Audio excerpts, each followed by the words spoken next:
I was writing notes after.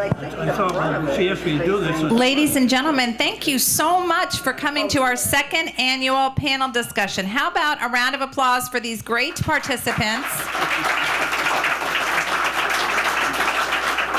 I just confessed them. I said, the more I love you, the more I put you to work. So this is really an illustration of how much I love them, that they said yes by helping us out tonight. I know you're going to enjoy it. How many of you came last year? It was a good time, right? And it's a very relaxed conversation about what it was to grow up in the city of Beacon. A lot of great memories, and I hope you're going to enjoy the whole evening. If you would please rise, if you're able, and we will begin our meeting as we always do with a pledge to the United States of American flag. I pledge allegiance to the flag of the United States of America and to the republic for which it stands, one nation, under God, indivisible, with liberty and justice for all. And you may be seated. Hang on to that table. This is our annual meeting as per our bylaws. So we do have a couple items of business that we have to complete first, which will take, I promise, less than 5 minutes. But before we do that, I want to note that our November meeting comes at the end of the month. We meet on the 4th Tuesday of the month as per our bylaws.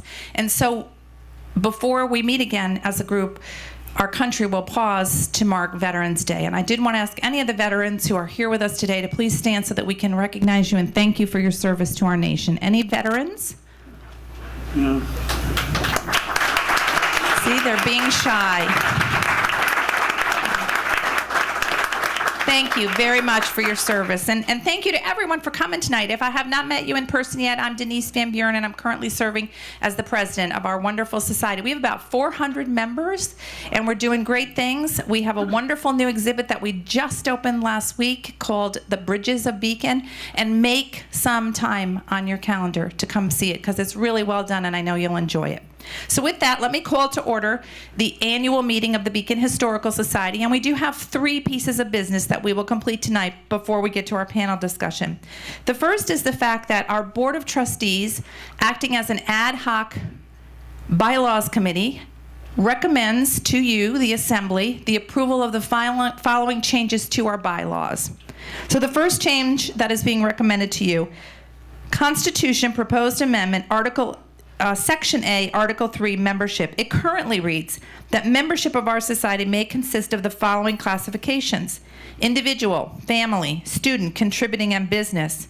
And if amended, as per the board's recommendation, it would now read membership in our society may consist of the following classifications: individual, family, and business. Why are we recommending this? Because there's been very little interest in the student or contributing categories, and also this will reduce our paperwork, right? It will improve the flow and the efficiency of our dues collection if we only have 3 categories. So is there any discussion on this motion? And this did appear in the September edition of the newsletter. If not, all those in favor, please say aye. Aye. Any opposed, say nay. The ayes have it, and that bylaw is amended. 2 connected proposed amendments that we are proposing. Amendments B and C, Article 5, Officers and Trustees. In Section 1 in our bylaws currently reads, the officers shall hold office for 1 year. If amended, it would read, the officers shall hold office for 2 years. And then Section 2 currently reads, trustees will be elected for a term of 1 year. If amended, would read, trustees will be elected for a term of 2 years. Why are we doing this? Because 2-year terms provide better continuity for us, so we're not having new board members come on, and it also reduces the need for us to appoint a nominating committee for every year and solicit new trustees. Again, this appeared in your September newsletter, this proposal. Is there any discussion on it? Essentially extending our terms from 1 year to 2. If there's no further discussion, I'll call for a vote. All those in favor say aye. Aye. Any opposed say nay. The ayes have it, and that bylaw recommendation is adopted. And finally, in this category, Amendment D, Article 6, Election of Officers and Trustees, and this is just some housekeeping here, currently reads, all terms of office shall be for 1 year. If amended, would read Section 3, all terms of office shall be for 2 years. And I've already explained the rationale. Is there any discussion? If not, then all those in favor, please say aye. Aye. Any opposed, nay. The ayes have it, and that motion is adopted. See how good you are at this? I see a real future for all of you in this audience participation. Okay, our second item of business, we had a nominating committee that was duly appointed and chaired by our own Gary Barrick, and they submitted a slate of officers now for a 2-year term. In the past, since 1976, we've all been serving for 1 year. This is now for a 2-year term. That slate of officers, and we'll be voting on this slate as a slate, not as individuals. President, myself, Denise Van Buren. Vice President, Diane Murphy. If you are here, please stand and remain standing. Treasurer, Elizabeth Foster. Secretary, Barbara Spraccia. And our trustees, Gary Barrick, Ann Foreman, Diane Lapis, Anna Marcus, Karen Meyer, Patrick Mescal, and Emily Murnane. Are there any further nominations from the floor for a slate of officers for the years, this is so scary to say, 25 and 26? Right. You may be seated. Hearing no further nominations, all those in favor of this slate as presented say aye. Aye. Any opposed, nay. The ayes have it, and that motion is adopted. And finally, we have one last piece of business. In your October newsletter, we printed our treasurer's report for the first 8 months of the year, our actuals compared to our budget. And we put that there for your presentation as our treasurer's report to be adopted at this annual meeting. And this is, obviously members that should be voting. You already received this in your newsletter. Is there any discussion on the treasurer's report as published in your October newsletter? You're a compliant audience. I wish all the DAR ladies were this. So with that, am I right, Annabelle? You laughed the loudest at that, Ann Thomas. Hearing no objections, all those in favor of adopting the treasurer's report as presented say aye. Aye. And any opposed, nay. The ayes have it, and our treasurer's report is adopted. Give yourselves a round of applause. Okay, did I keep it to under 5 minutes? Just about, I think. About. All right. We have a great evening ahead for you.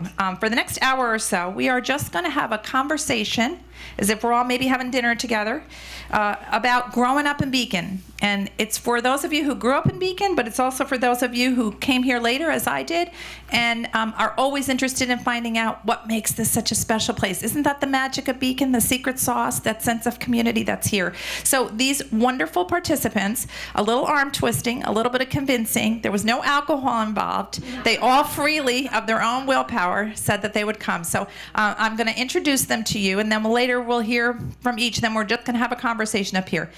Gary Barrick is our official mountaineer on the panel tonight, and Gary will tell you about his wonderful life and times here in the city Beacon. To his left, your right, is Ann Thomas, our past regent of Melzinga chapter of the DAR, very active in a number of nonprofits here in our wonderful city. Marianne Shetter, who mostly will know as a McGovern, right? Yes. Whose brother is Winky. Right? And if you're really not from Beacon unless you have a nickname. Is that right, Paul Gromkowski? You must have a nickname. So Winky really kits you in that category. You're covered, Miriam. Then Ian McDonald, who was our former county attorney for many years, and claims that he is 92, going to be 93. But when you hear him speak tonight, you will not believe that, and you will demand his birth certificate, I think. So he's very sharp, and he's going to share some great stories. And then Murray Milligan, who until tonight I didn't appreciate was a veteran. So where was your service in the military, Murray? Where? Yes. I was Army. In the Army? Yes. Vietnam? Yes, to Vietnam. Very good. And did that take you actually in country in Vietnam? I was in El Paso first and then went to Germany. Wow, okay. Well, I didn't appreciate that. And you'll hear more about Murray tonight. I had the honor and pleasure of working with his wife, Cookie. Some of you may know Cookie many years ago at U.S. Cablevision when we were doing the news program on Route 52 right here in Beacon. And they're both wonderful people who are particularly active at St. Andrew's Church and just great community volunteers. So with that, I'm going to turn to each of you. Might as well start just from the very beginning. Gary, we'll start with you. Tell us a little bit about your family and how many generations have been here in Beacon and where they lived in Beacon, that kind of thing. Tell us a little bit about the Barracks. Well, my grandmother and grandfather came up in 1925. They had visited Beacon. They went up to Mount Beacon in 1924, and my grandmother indicated that they loved Beacon because it reminded her of Lebanon, of Lebanese descent. And it reminded her of the mountains in the Mediterranean Sea with the river and the mountains. And that's what brought them here to Beacon. My grandfather was probably one of the early commuters to New York City. He had a business. They were all in the rug and linen business back then. And he would commute every day. And my grandmother would pick him up. He'd take the 440 train, which I think is still, I think that's still one of the stops to Beacon. And that's how they came to Beacon. And right now, my grandson is 5th generation, living in the same estate in the same house. Isn't that amazing? 5 generations. 5 generations. In fact, next year it'll be 100th anniversary for the family in Beacon. Isn't that great? Located at? Mountain Lane used to be Mountain Avenue. They changed it several years ago, but it's a dead end on the Beautiful, beautiful spot. So almost- thank you, almost in Gary. the town of Fishkill.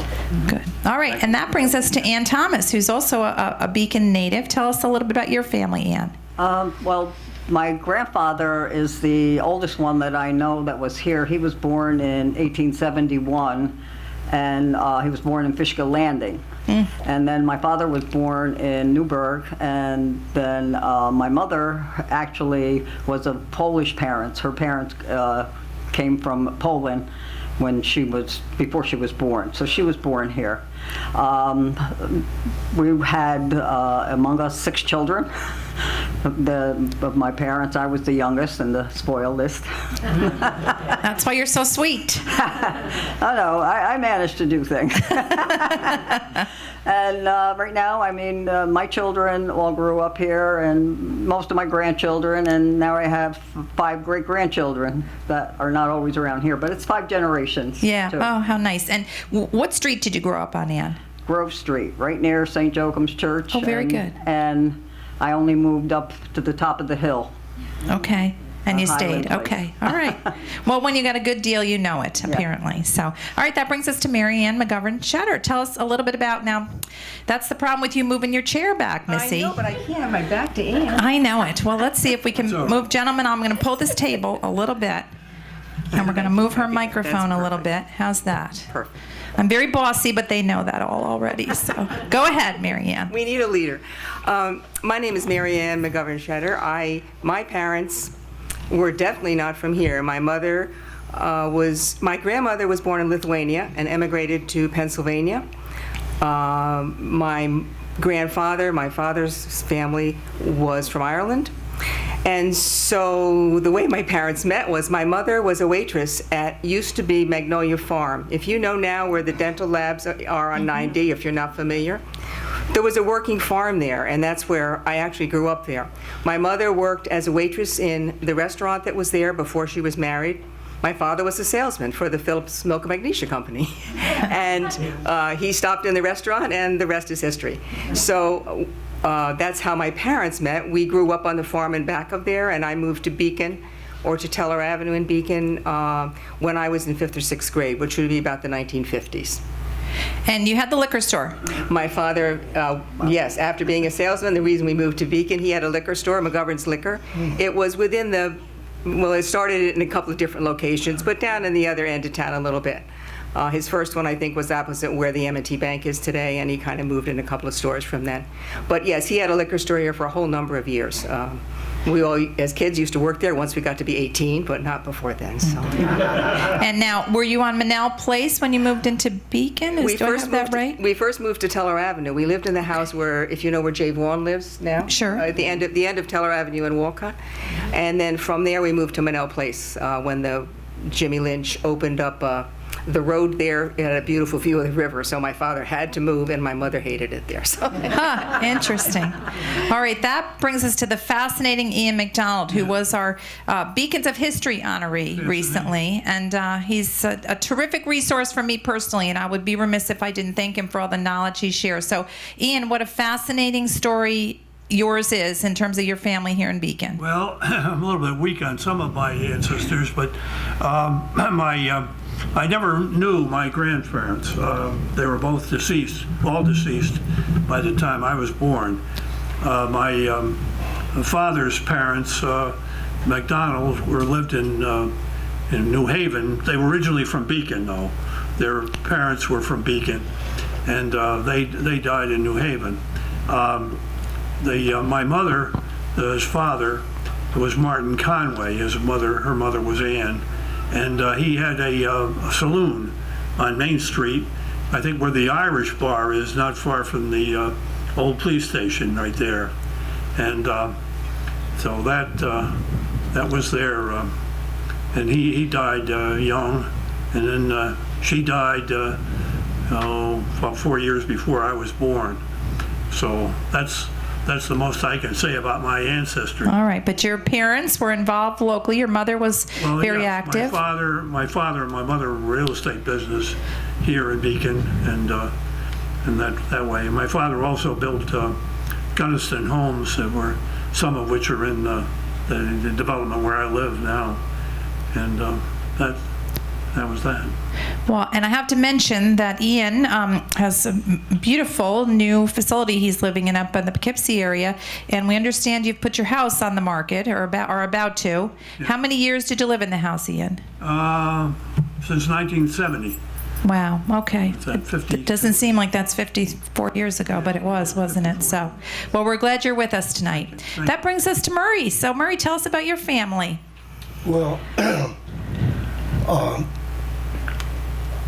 my mother came here like with the second migration from the south, from South Carolina, and she followed. I'm going to put the microphone a little bit closer to you. She followed her brothers, 2 brothers and 2 sisters here. We lived on, and she met my father, actually, who was in the military, stationed at Stewart, at the time Stewart Air Force Base, and that's where I was born, in Stewart. Then when he got out of the service, they moved on this side, and I but my mother said we lived on Ferry Street, down toward Beekman, where Beekman and Ferry Sure. used to meet. Then growing up, we lived on Beekman Street, 108 Beekman Street, which was, kind of in almost the middle of Beekman Street if you go from Bank Square and then go down To the toward river. the river, And basically after that, then we moved on Main Street, and for better, a little bit larger place because there were 6 of us. My father died when I was like 6. So Wow. it was Wow. my mother, taking care of like 6 children. So, My gosh, wow. And what kind of work had brought them here to the Beacon area, your mother's it was family? all kinds, one of my uncles worked over in Newburgh in the furniture. I forget Okay, the name of yeah. the manufacturer. And then my other uncle, he worked New York Rubber. Sure, time, okay, yeah. Then became Chemical Rubber, and then he worked also at Tuck Tape. Okay, My mother worked, she did, like laundry and stuff like that, and then worked in People's Laundry that was in the back on West Main, in the back there. And then when they moved up on Main Street, she worked there as well. She also worked at Texaco. So, wow. How remarkable she must have been to raise 6 children. Yeah, it was tough. Really? Yeah. It's a great, great generation that raised all of us, I think. So I'm so glad you're here tonight. Thank you so much. Okay, so here's an easy one for you. And we'll start with you, Mary Ann Shutter, because you kind of alluded to it. What was your first job? Well, other than working in my father's store, which took a long time, I actually was a teacher, and that was my first. Oh no, summers I worked in the bank. When I was in college, I worked in the Matty One National Bank up in the accounting department. Okay. When they had those old machines that did all those things, not like no computers.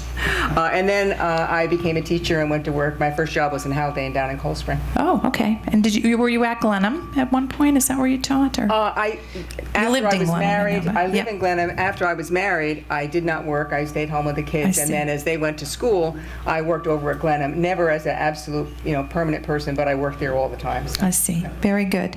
Ian, what was your first job? That's a good question. I think it was as a carpenter's helper on the school at the elementary school. What is it?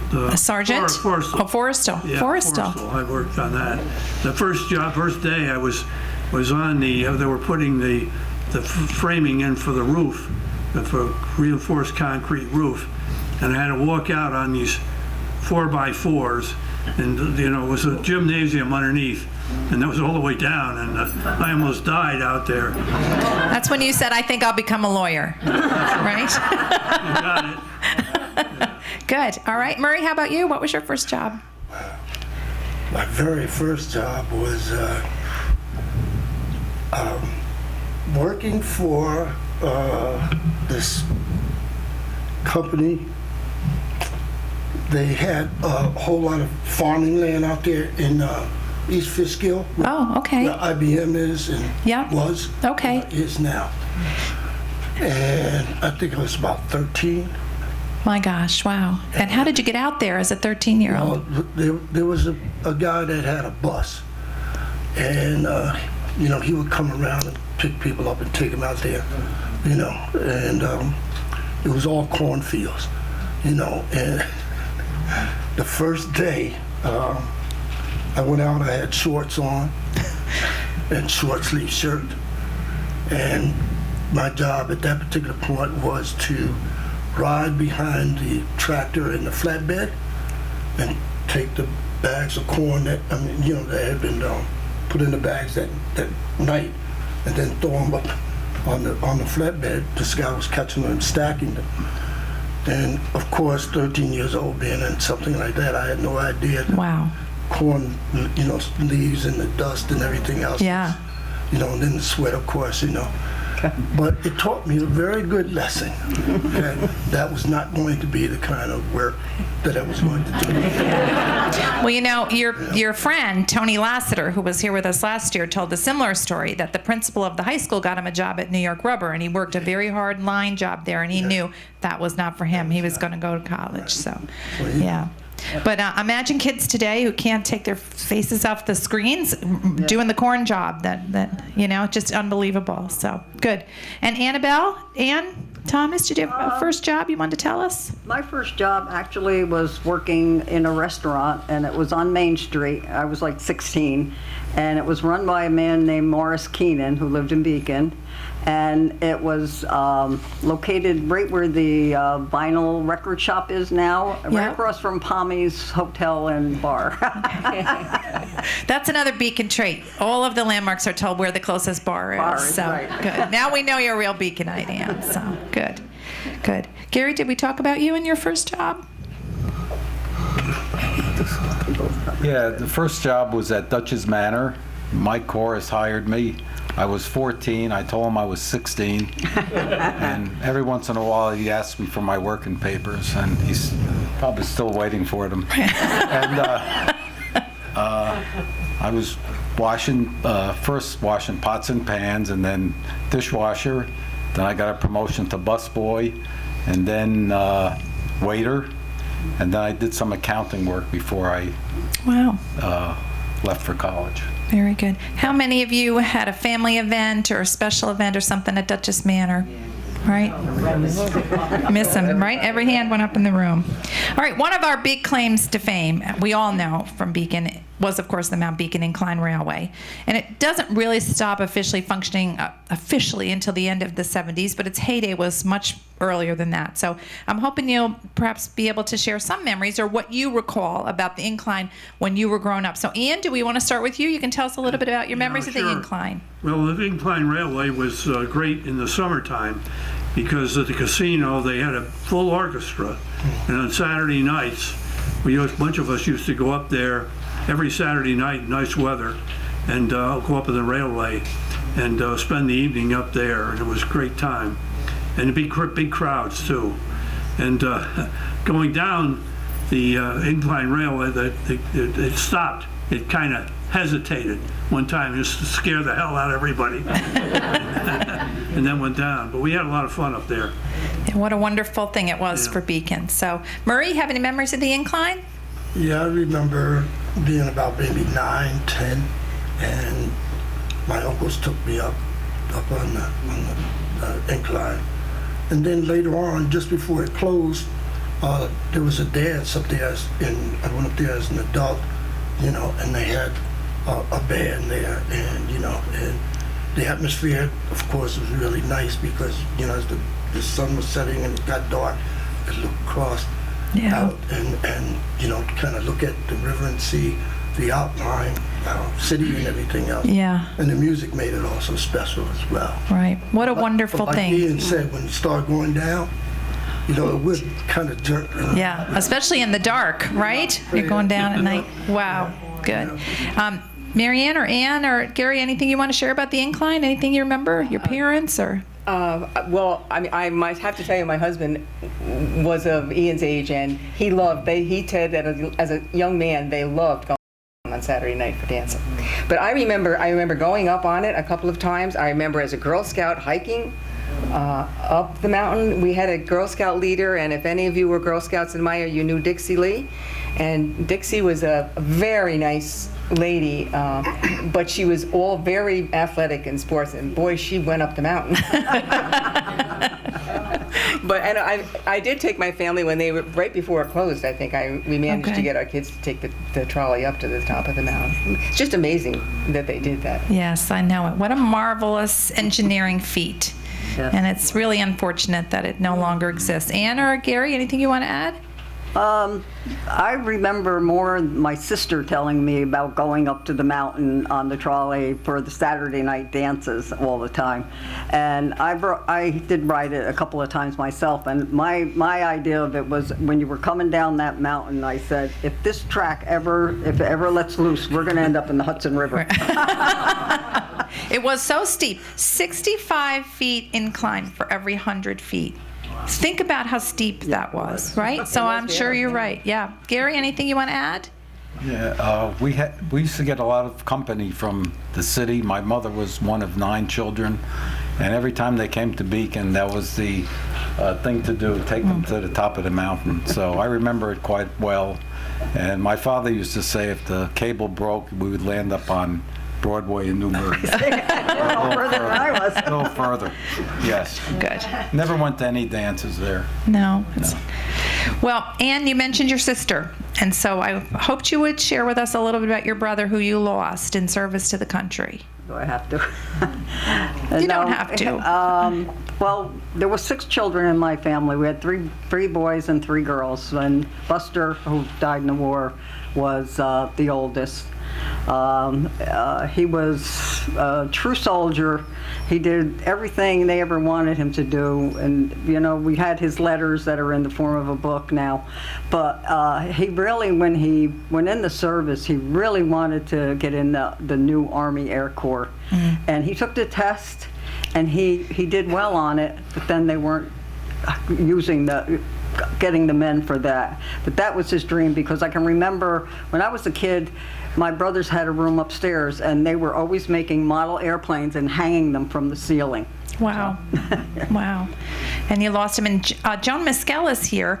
Joan has actually taken all the letters that her brother wrote home to Beacon and has made them into a book that is available for sale at her cost that she does to produce it. So raise your hand, Joan. I'm your PR agent. So it's a labor of love to make sure his story is told and that we appreciate the story. Any other stories of military sacrifice? Anybody's families here you want to share? Gary, I know your father was in World War II. Yeah, he was stationed at Stewart Field. So great assignment. Army Air Corps back then. He did? It wasn't Okay. the Air Force. And his brother was in Saipan in the Pacific, and they both served till the end of the war. Wow. And tell him where the going away party was for your father. Oh, Dutchess Manor? no, at the Wonder Bar. Oh, yes, the Wonder Bar. He worked at Beacon Looms, and there was all females working there. So there's a picture of him with about 20 females all gathered around him. It's a black and white photo. It's in the Wonder Bar If you go in there, it's the only black and white photo in there. But it's a neat picture. Really neat. And I would be remiss if I didn't mention that here at the Elks, they hosted farewell dinners for about 1,500 of our departing military from all branches. So for many of that was the last thing they did here in their community was to attend the dinner here, and then they would ship out the next day. And some of them, of course, never came home. So the Elks has a very unique connection to our community's military heritage, and I'm really pleased to share that the Beacon Historical Society has just received a grant from the William G. Pomeroy Foundation to put a blue historic marker out on the street in front here talking about those military dinners that were provided by the Elks. So Wonderful. really important part of our community's history. Okay, Murray, did you have a favorite coach or teacher here in Beacon? Yeah, favorite teacher. There were some really. Now, where did you go to school? Went to Beacon High, Beacon High. and the elementary school, South Avenue, before high school. And my first teacher I remember that I really, really loved was Miss Hayden, the kindergarten teacher. Oh, kindergarten teacher, Miss Hayden. And then, later on it was first grade was Miss Allier. She was a favorite of mine as well.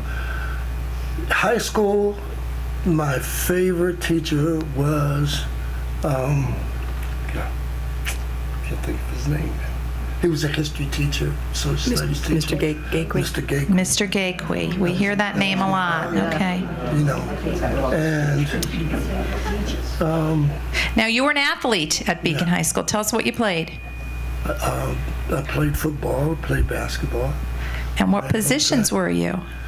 Football, I was a running back, and basketball, I was, I guess, considered a point guard, shooting guard, whatever. Wherever they put me at that time. All right. And you went on to play at Marist. Yes, I did. Marist football, right? Before that, I was in North Carolina at a HCBU called Elizabeth City State.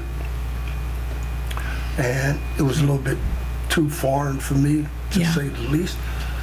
And I got really homesick, and so I came back to New York and then went to Marist. Okay. Well, good. Ian, how about you? Did you ever have a favorite coach or teacher? Yeah, high school, my favorite coach was Bill Ham. He was a real good coach. I have a little anecdote to tell you about it. When I first was there, I was probably in the 7th grade, and everybody went out for basketball and so on. So my mother used to say, now never go out with a wet head when the cool weather. So I would take a shower. You had to take a shower after basketball, and I'd take my shower and then get my hair wet. And Ham goes down the aisle right next to where my locker was. He looks up at me and he says, "You didn't take a shower." And I said, "Yeah, I took a whack." He said, "You get in there and take a shower." Oh, my God. So I took another shower. He got my hair wet. But he was a great guy. He had some problems, but he certainly was a good coach. My favorite teacher in high school, I think, was Miss Bard, and then she became Mrs. Graham. She taught Latin, and she caught me in early second year. I didn't know my high coke or anything. And she had me come in 40 minutes before my homeroom for about 6 weeks and fill up her blackboard. And after that, I breezed through second and third year. But she was a real great teacher. Aw. So in grammar school, I think Mary Flynn taught 3rd grade. She was. And what school did you go to? Did you go to South Avenue? South Avenue. South Avenue, and then to Beacon High, and you were class of 1951. That's correct. Yeah. Very good. Good. All right. Ms. Shetter, you cannot evade me. A teacher or a coach? Did you play any sports? Any girl sports? Not really. Okay, that's all right. It wasn't that popular, common. I went to St. John's Elementary. the parochial school. In those days, there were 2 parochial schools in Beacon, St. John's and St. Joachim's. Teller Avenue was the dividing line, and I lived on this side of Teller Avenue, so we all went to St. John's. Loved it there, had a wonderful school. I'd gone to the Little Red Schoolhouse before I moved to Beacon, however.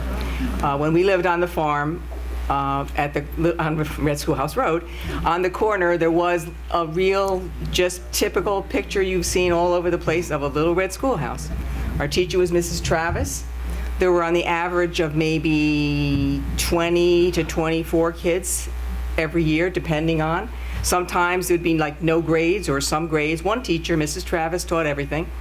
You had lunch and dinner, breakfast, whatever you need to eat. You know, she would cook for you there and so on. And it was a wonderful experience. We all loved it. You didn't necessarily have grades. You just kind of went and learned. Until I went down to St. John's in Beacon, that was a big adjustment. Sixth grade, but again, I loved it there. We had some very favorite nuns. Our favorite, I think anyone who's been Sister Clarissa. So everybody knows. Who knows Sister Clarissa? Anybody recognize that? Just, She was a wonderful, she was a very attractive nun, tall, just a pleasant person, which sometimes among the sisters could be a little rare, you know, sometimes they weren't all that way. But most of them were, I have to say, at St. John's. I really loved them all. See, Ann knows who they all were, too. And so, Ann, where did you go to grade school? I didn't go to St. John's. I went to St. Joachim's. Oh, okay. The other But side I of the remember tracks. Sister Yes. Clarissa because my husband went in the Tunnel of Love with her at an amusement park. Wait a minute. We need the full story on that.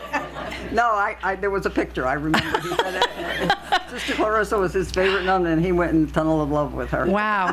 That's one of those questions where you, for your security on your computer, who went in the Tunnel of Love with my father? Sister Clarissa. Okay. Yeah, but You don't hear that every day. I went to St. Joachim's, and of course she went to St. John's, and I always thought, you know, my mother was very Catholic, and I went all through Catholic schools. But back then, it was like there was a segregation because St. John's and St. Joachim's were not one parish like they are now. right. And if you went to St. Joachim's, I don't think we ever saw the people from St. John's. Wow. We right were in the kind same of two town. different communities, Yeah. which was sad. Yeah. You know? But as far as sports, I never really was much into sports. When I went to high school, I went to Mount St. Mary's Academy in Newburgh. You did? And Okay. if you ever saw the gym things that you had to wear, you wouldn't want to be in any sports. Good memories. Gary, anybody you want to mention? Well, Teacher, coach? I went or- to St. Joachim's also. We had Sisters of Charity, Oh, and they had a lot of bad habits. Oh, good that one, was Gary. bad. That was bad. And then on to Beacon High. What year did you graduate? 63. Oh, I was 68. Yeah. No wonder I don't remember you. Know my brother, probably. Nate. Oh, yes. Yeah. Yeah, oh, okay. Yeah, That's he your brother. graduated in Okay. 68. Yeah.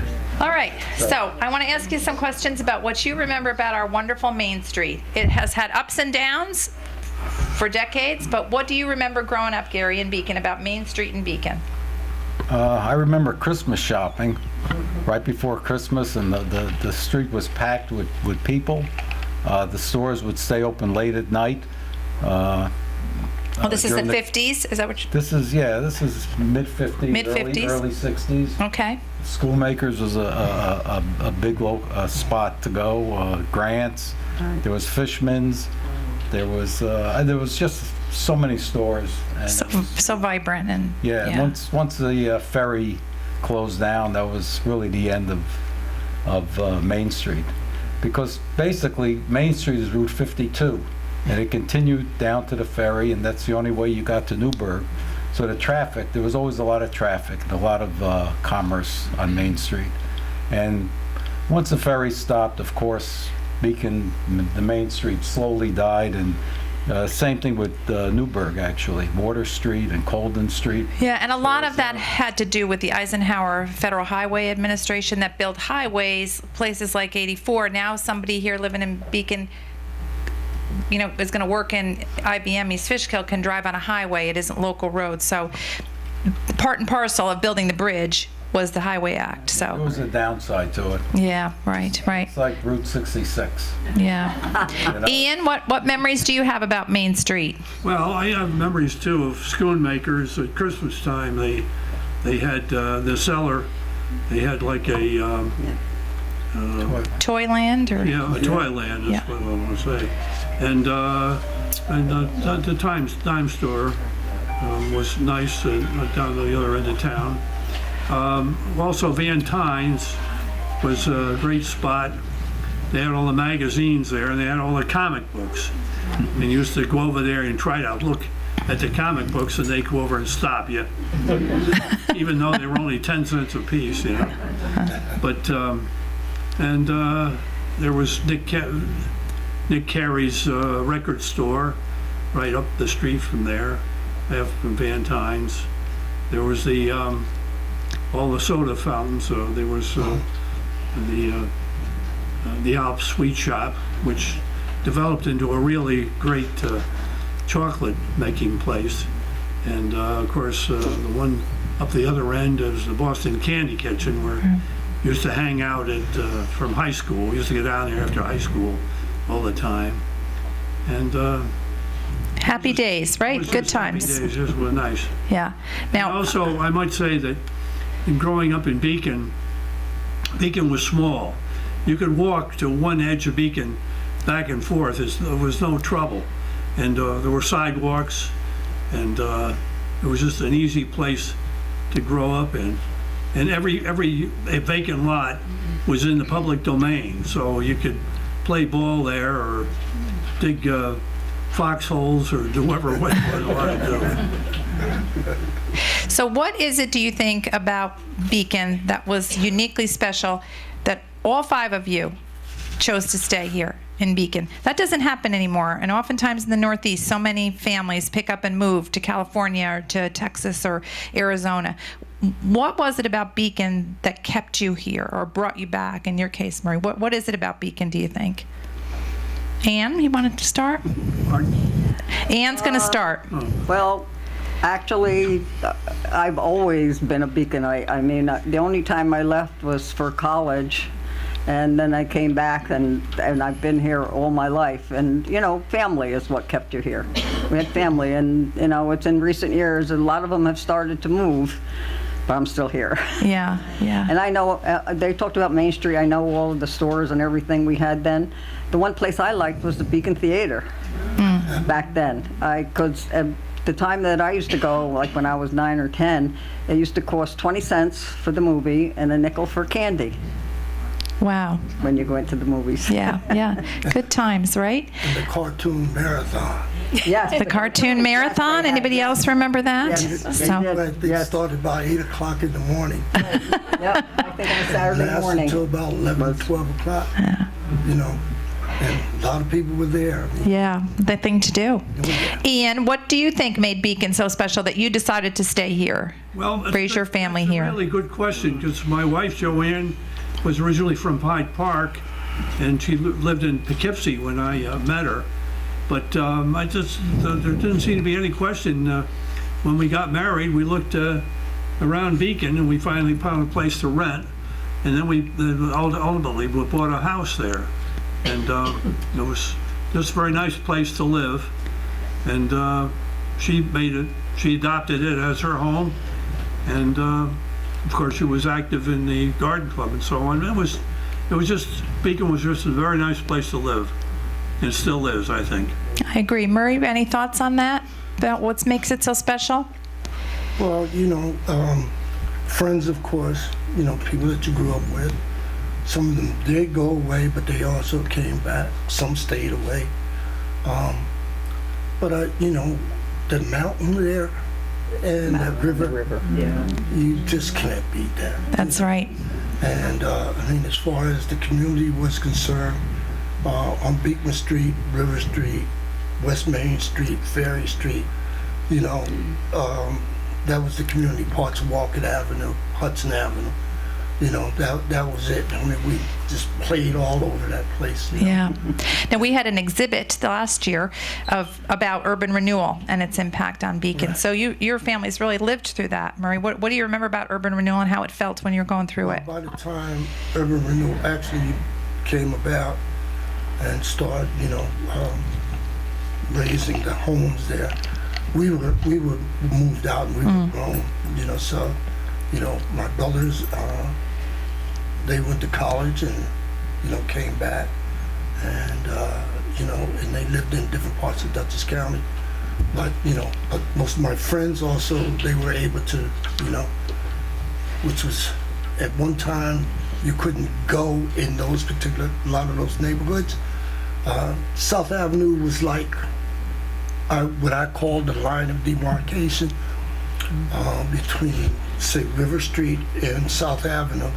That was basically the black community, going down just about lower part of Walcott Avenue. Of course, like I said, River Street, Ferry Street, lower part of Ferry Street, upper part of Ferry Street, and Beekman Street, of course. But that was it. But when urban renewal came and, people, sold their homes or whatever, they were able to buy, I guess, homes in other parts of the city. Right. Above or across the line of demarcation, so. Yeah. It had its certainly pluses and minuses. Yes. It's scattered, I think, a lot of families and neighborhoods and, communities of Right. friendship. Right. At the same time, hopefully some of them had a good quality of life in Mount Beacon Park and other places, right? Yeah, some, yeah. Some, yeah. I mean, I'll say this, I don't think a lot of people understood what was really going on, at the time, they were giving a piece of paper or read a piece of paper or whatever, signed the dotted line, your home was gone, There were Yeah. some very, very nice homes on Beekman Street. Yes. That should not have been, Yeah. provided as to be wiped out, Yeah. you know. It's so tragic, the loss of the streetscapes and historic neighborhoods. The other thing I marvel at, not to go off on a tangent too, is that how did Newburgh allow its entire waterfront to be wiped off the face of the earth? All of Water Street and all those businesses. And I mean, it's just hard to believe that such seismic change happened as a result of urban renewal in our riverfront communities. Well, I think the bridge and the interstate, then people started, going to Commuting. the malls. Yep, going to malls, Well, right. there wasn't much parking on Water Street either. Yeah. So cars became more and more Congested. yeah. So we've mentioned the bridge a couple times. So does anybody have any memories of when the bridge opened in '63? I don't want to date anybody here and suggest that you all were on the last ferry, but I remember the last ferry. you do? Okay. The last ferry, 63. yeah. We played football season, and we played our arch rival Newburgh. Oh, okay. All right. And, that last ferry ride, that was it, So would you have ridden over on the ferry in your football uniform? Well, not the whole, Not the whole pads and things, but okay. just, Wow. just your pants and socks and shoes and maybe Well, I need a picture of that for the newsletter. So you go home and you tell Cookie to look for that, okay? I'm going to be looking for it. So. Which reminds me of the evening news that was here in Beacon. Is there any kind of archives or files that someone could go to? We have some. Go ahead, Diane Lapis and Diane Murphy. We have a very large collection of the evening news at the Historical Society, Yeah, and the library also has some on microfilm, so if you want to see me, yeah, yeah. show you what inventory. Okay, all right. Because once they closed, it was very difficult to get any kind of information. Right. Isn't it tragic? I think of historians 50 years from now. We regularly use the newsletters for research and clippings and things. What will they use? They're not going to find our individual Facebook posts 50 years from now when they're researching, So it's a real loss, really. Anybody else have any ferry memories or ferry stories they want to tell? Marianne, you... Did you take the ferry over to We took the school? ferry to school every To day. school every day. Mount, So did you walk down to the ferry? no. Oh, somebody drove you. No. You were the baby. You were spoiled, Ann Thomas. Of course, you were Yeah, driven to the of course. ferry. You were. Actually got a bus that, Oh. by Walsh's. We would have to get there, get a bus, you go. and then they would take us to the ferry. We'd take the ferry over, and a bus would pick us up on the other side. However, at the other end, coming home, we had to walk to the ferry, and once we got the ferry, we either had to get a city bus or parents pick us up. Wow. They wanted to make sure we got there. They didn't care if we got home. Gary, any memories of the ferry? Particular? Yes, we used to, as kids, I think it was 15 cents to ride the ferry just for a ride and back and forth. And in '63, my father said, we're going on the new bridge. And guess where we went to? Lloyd's. Remember Lloyd's? That was like a big thing back Yeah, then on Union yeah. Avenue. Yeah. Right where Home Depot is now. Yeah.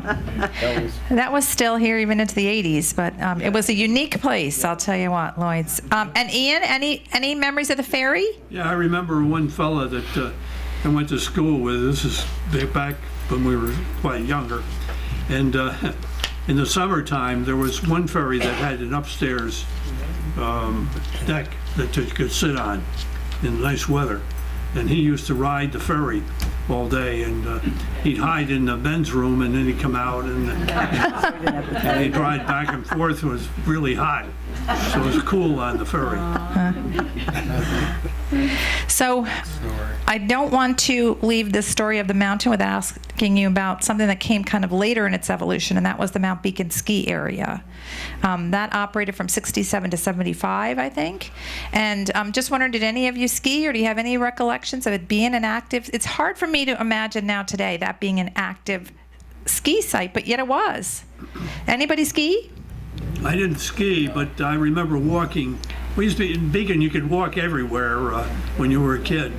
We used to walk up when they first, before they put the lifts in. There was a ski area, a smaller ski area, and it was just where they built the ski house, little house there, and whatever. But and we used to go up there, and the people skied. But then they went in and they built the ski lifts and made snow. But every time they made snow, you go to 50 degrees and rain. And I know exactly what they were going through, because at that time I was building we lived up in Pleasant View Avenue, and I was building a skating rink in my front yard for the kids.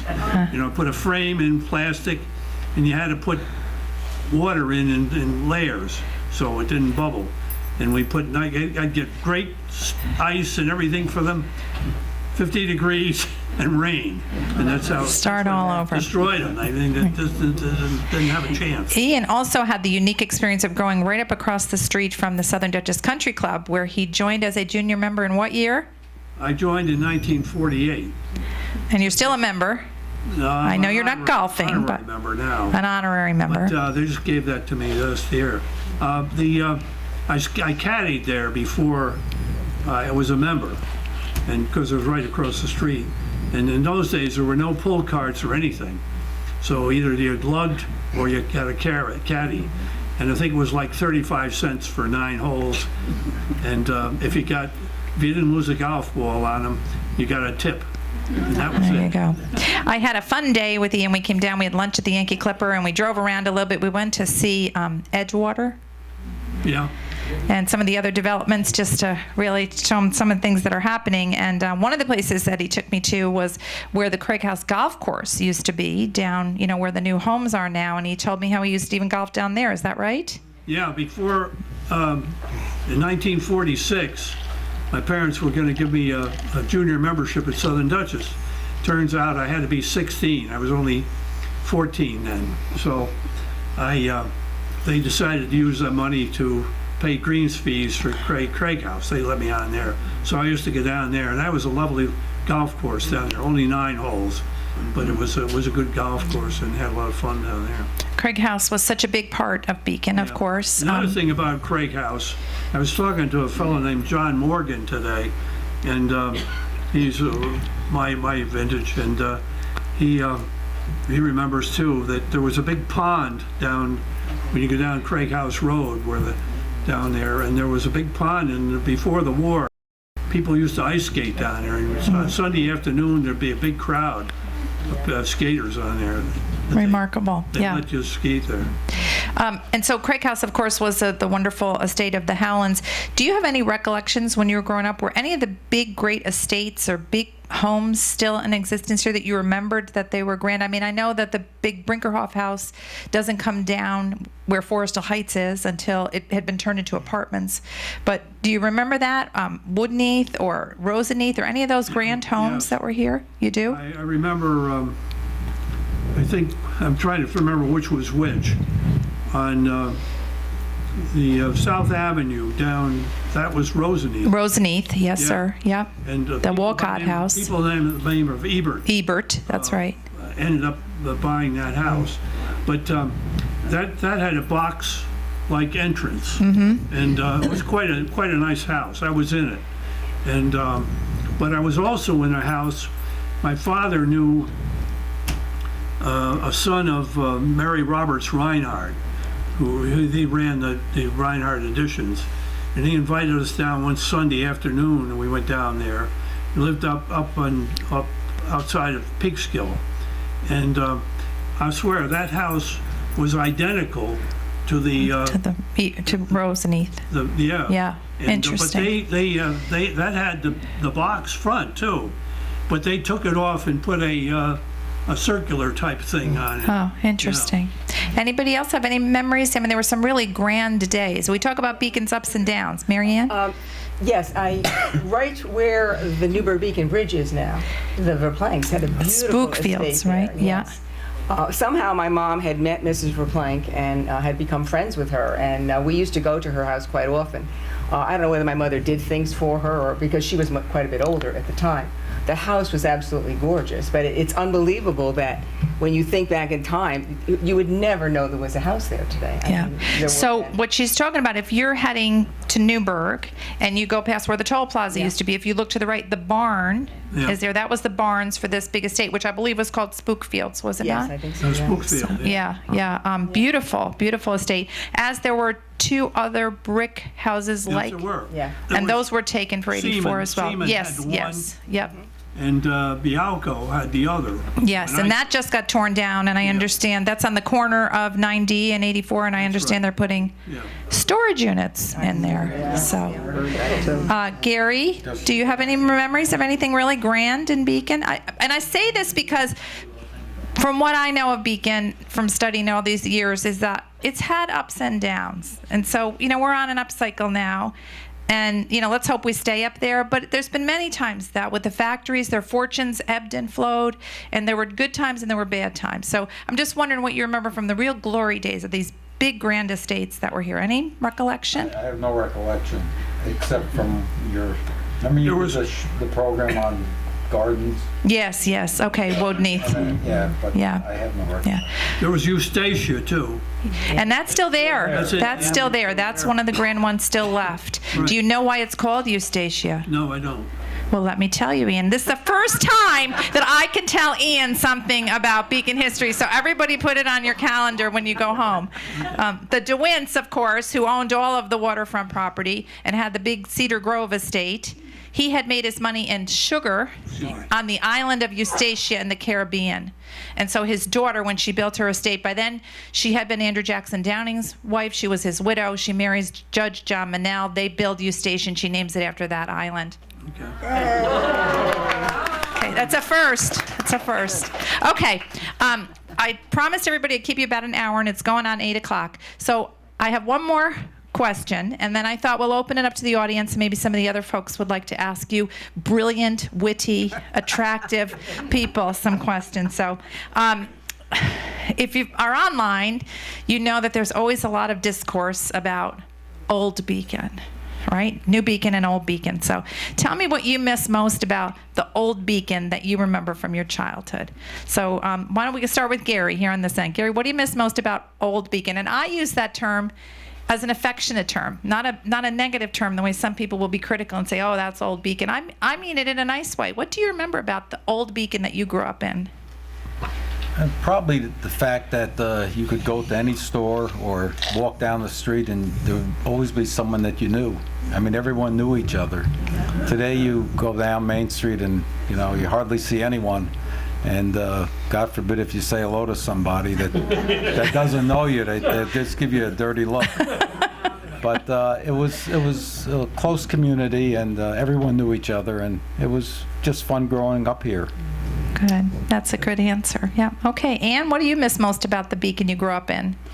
I think kind of like Gary said, is that, we had neighborhoods and kids all played together and there was no cell phones and everybody played outside and you could go down Main Street. Your parents let you go. It was like that, come in when the street lights go on. Yeah. So it's that kind of thing that I miss about Beacon. A small town sense of community, right? Okay.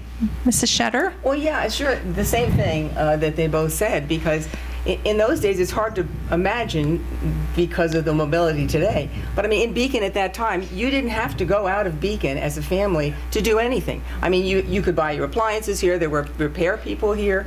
You could do grocery shopping, clothing shopping, Furniture. many shops up and down the street. Yep. And so it was just such a different world. You were kind of when you were in Beacon, or and any other town was a similar thing, I'm sure. But again, I get the people, of course. As a child, you were able to go out and play and go to people's houses and do all that stuff that they don't do today. Yeah, and that sense of community also gives you a sense of accountability, I think. When everybody you meet knows your parents and knows your grandmother and is going to tell on you, right? A little bit of a different sense there. Well, another thing that I miss, like in my neighborhood, if you went down the street, there the little local stores, the Keenan's, Carmondy's, Durkin's, Ziak's, Sam Lund's store. They were all very close. Yeah. And then Luckily, we still have Bob's Corner Store. Thank Yes, God. and Thank Bob's. God. Thank God. So, Ian, what do you miss about the Beacon you grew up I think, in? pretty much what everybody has said so far. Beacon was a nice small town. It was very. I mean, there were other small towns, of course, but it was nice, and you did know everybody. You could walk anywhere, and it was easy to get around. And of course, when you were a kid, you had to walk, and we did it. And we walked up to the mountain, the ski area. I lived on North Avenue. That's a hike. That's why you were all so thin, right? So, and Murray, what do you miss about Old Beacon? That's right. I think, what everyone said, there was Main Street on both sides. You had different stores. You had clothing stores. You had, I remember Saucony's toy store, Grant's, Fishman's, and of course Schoolmakers, but, and Alps, And right next to the Beacon Theater, we had two theaters, Roosevelt Theater and the Beacon Theater. And you went to one for the scary movies, that was the Roosevelt. And the Cartoon Fest, of course, was Beacon, Beacon Theater, and the premiere movies and stuff. But right next to Beacon, the Beacon Theater, there was a hot dog. The Texas Wiener. Oh, now wait a minute. Your friend Tony Lassiter just cited the same favorite. So go ahead, tell us about it. Texas Wieners, I mean, you come out of the theater, you couldn't help but smell. It just invited you in. He told us when he got off the ferry or the train when he came back from service, he'd been away for years in Vietnam. The first thing he did was run up the hill and go to Texas Wieners. So. And it was like, especially around the holidays, Main Street was lit up, with the lights, and music was playing, to get you into the spirit. People went into the stores. Everybody was, happy and Jill. Yeah. And of course, Schoolmakers had the big downstairs with all the toys, and Santa Claus sitting up there in his big chair. Wow. And, all the kids couldn't help but get down there, pull their parents, and take me to school, take me out to see it, Yeah. And it was another shop on the Beacon Street as going up to Bank Square, and that was Vogel's Drugstore. Yeah. And Vogel's, it was a nice sized place. They had all the latest comics. And he would let you just come in and you lay down on the floor and you let you read Wow. comic books. Yeah, it was really Valentine's wouldn't let you do that. And your parents felt safe and comfortable letting you walk up Main Street and do that, right? absolutely. Yeah. One other thing, I got to get in, Okay. and that's it. When I was about 8 years old, I saw a black boxy car driving up Main Street, and I was told it was an electric car. It was one of the Lamont sisters, I think, was driving it. And I can't find anybody that ever remembers that car. If you know anything, tell me. We have been looking. There were electric vehicles in this were. era, And there was but one, he believes there was one in Beacon. there was one just like it on, my daughter came up with it on the internet. They made them from 1909 through 1939 or something like that. They were different. They went about 30 miles an hour and not very far, but, Yeah. so I'm still Interesting. looking for somebody who remembers that. All right, let's take a couple of questions from the audience. What would you like to know from our panel about growing up in Beacon? Anybody have a question? Anna in the back, stand up and shout it out. Well, I'm raising a child in Beacon now, and he's loved growing up here. It's still very walkable for kids, and I'm really grateful that I can raise my kid here. But my question for you is, what is one thing that's here in Beacon now that feels like it's still emblematic of the Beacon of your youth? You know, the incline's gone, the ferry is gone. Main Street is wonderful, but it's different, right? It's not the same kind of Main Street. That's a good question. You stumped them, Anna. Anna is our treasurer. Will you think on that? And we'll go to another question. Paul Gromkowski. To answer your question, I still love the place, and even though it's crowded on Saturdays, of course, I don't get down here very much anymore. I still love the place, so, yeah. Paul Gromkowski in the back. You're a man of many stories. So why don't you ask a question, something that you remember from your childhood? The more I love you, the more I put you to work, remember? So. My father and my family had two taverns in Beacon, one down by the ferry, which was the Haven House, and one on Main Street, which was the Central House, both named after railroads. But I remember my mother taking me shopping to Newburgh, and people asked me if I ever rode on the ferry. I said yes. Not only that, I drove it twice. Went up to the pilot house because my father knew John. Carol? Yeah, Mr. Carroll. Mr. Carroll. Turn the garbage pail upside down and sit me there with the wheel. Wow. Talking to my father, and I'm going across the river, and he goes, move the wheel to here, and then back to the middle, and then he keep talking. It was amazing. I was only 5 years old. But emblematic today, I still brings back memories is the diner, you know, and I guess Key Food, which was Empire. Yeah. Those are the two essential pieces of Beacon right now, you know. Yeah. And Alps, I think, it brings back, right, some nostalgia. All right. I'm happy to hear Mrs. Hayden was my teacher. Mrs. Bakery was my favorite teacher. When I met Mrs. Hayden over on Curry, New York, about 15 years ago, she was buying plants somewhere, and she said, Oh my gosh. Wow. Now, I'm just going to put Paul on the spot for 1 minute. Don't sit down. Paul is the one who introduced me to the fact that if you're really from Beacon, you do have some kind of a nickname. I was only kidding about your brother, but tell me, just you don't have to tell who they are. What are some of the nicknames that you know from Beacon? I got the name Gimpy because I broke my foot. Well, Donnie DeTulo broke my foot in 6th grade. And but there was Ignatz, And Spooky. Chester Boots. Right. It just goes on and on. Everybody. Would you all agree with that? Beacon people, everybody had a little nickname, right? Isn't that a great example of small town life? Okay, you have a question. I don't want to date you, but I wonder if the panel would agree with me that the heartache for me was when they moved the Howland Library out of that beautiful building. I have such memories of the old Howland Library. Yeah. Tell us about your memories of that library. Aunt Mary Ann, you were the...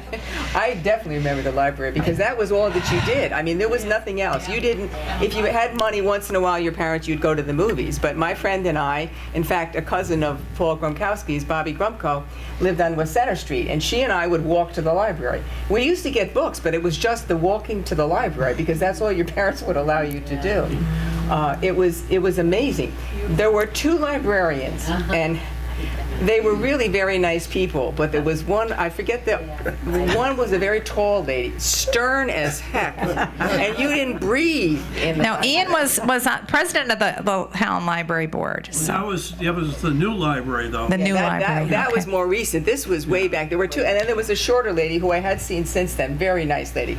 But if you never misbehaved, you never spoke That was out Miss loud. Maybe Davies, that might have been it. I'm not sure. But it was a wonderful. That was our social life, to tell you Yeah, the truth. the but library. for me, Johnny Come Lately coming here in '83, I'm mystified, particularly because the lot next to it is open. Like, you think that the board at the time could have considered expanding, rather than move to the storefront. But we can't undo history, right? So.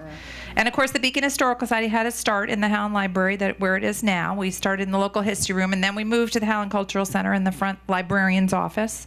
Then we were down at 17 South Avenue, and now we hope we're in our forever home, right, ladies? I'm looking at my trustees back here, because Diane Lapis looks very healthy, but we almost killed her when she moved our collection up to 61 Leonard Street. So we don't think we have another move in us. All right, one last question from the audience. Yes? I love Spring Street School. Did anybody here go to Spring Street School but me? Spring Street School, which burned in 50 years? High school. No, about The 50, 6th grade, they didn't have a I round. think 54. Oh, okay. Okay. 4 was when think Forest the opened. 54. 54. Okay. So it was died in 50, condemned, burned in wasn't it? 54. Yeah. So, anybody else here go to Spring Street? I went right next to it. Yeah. It always it amazes me too that the lot is still there, which I assume is owned by the school district. I don't know. And the beautiful stone wall is there, and nothing was ever built on that spot. It wasn't the greatest site to put a school. Yeah. So, okay. Well, what do you think? Oh, I'm sorry, in the back. Go ahead. One more thing, just because Halloween's coming up. Right. You remember her neighbor, Vicky Maherta, had the Tin Man? Oh, God. Yeah. Yeah, sure. How many of you marched in the Halloween Day parade here? The big Halloween parade. See, it was a big part of life here, right? You wound up at the Memorial Building for cider and donuts? Does that sound right? And Mr. Maherter had the tin can marching, right? I was in the big parade there All the time. one year with the firemen, and they had that. Yeah, pretty amazing. Okay, will you join me in thanking these wonderful panelists?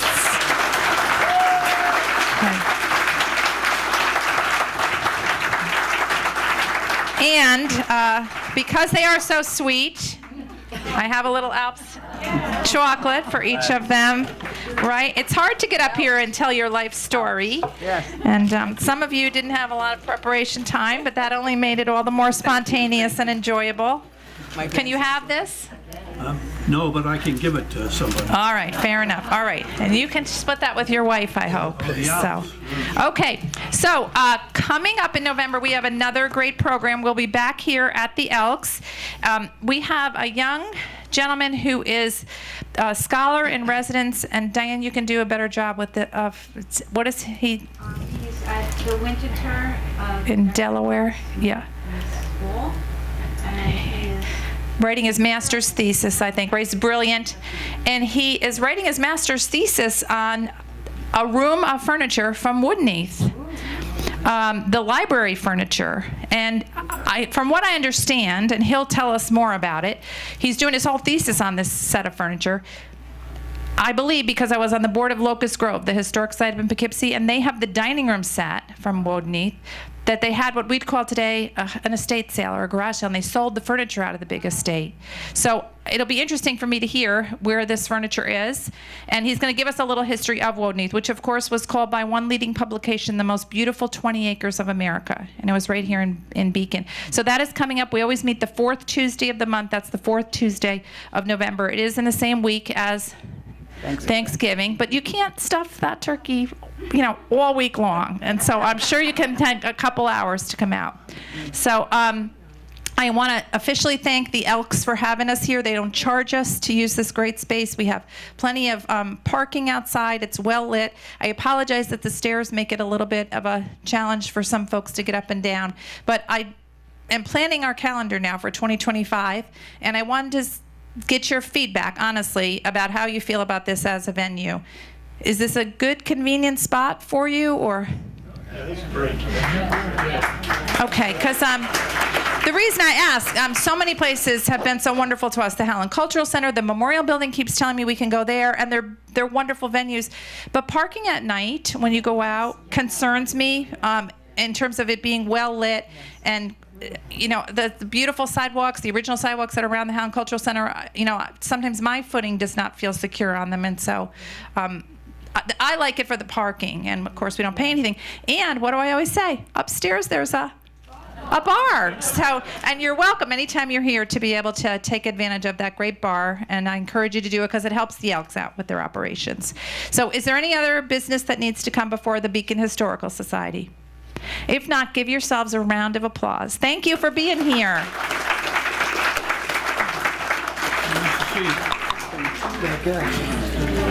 Okay.